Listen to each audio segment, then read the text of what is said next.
लेकिन ये साला कर क्या रहा है यहाँ पे? મારા પપ્પાને જમાઈ કેટલા 3 હા મારા પપ્પા છે ને તમે ત્યાં જાઓ ને ત્રણેય જમાઈ તો તમારી કેમ આગતા સગતા વધારે કરો છો એટલી બધી मैं नहीं તમને बताऊंगा। શું ભાવે છે તમને અહીંયા બેસવાનું તમારા ગાંઠનું તમારા માટે પાથર્યું છે બધું કેમ કે છે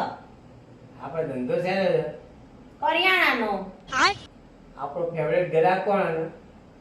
પેલો ટોલિયો કેમ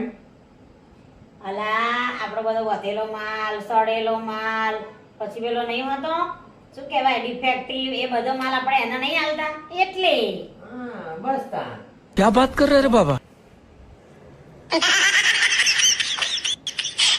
ખબર પડી હોય તો કોમેન્ટ કરજો હો लेकिन ये साला कर क्या रहा है यहाँ पे? મારા પપ્પાને જમાઈ કેટલા 3 હા મારા પપ્પા છે ને તમે ત્યાં જાઓ ને ત્રણેય જમાઈ તો તમારી કેમ આગતા સગતા વધારે કરો છો એટલી બધી मैं नहीं તમને बताऊंगा। શું ભાવે છે તમને અહીંયા બેસવાનું તમારા ગાંઠનું તમારા માટે પાથર્યું છે બધું કેમ કે છે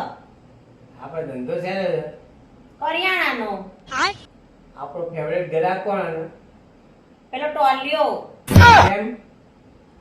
અલા આપણો બધો વધેલો માલ સડેલો માલ પછી પેલો નહીં હોતો શું કહેવાય ડિફેક્ટિવ એ બધો માલ આપણે એને નહીં આલતા એટલે હા બસ તા क्या बात कर रहे रे बाबा? ખબર પડી હોય તો કોમેન્ટ કરજો હો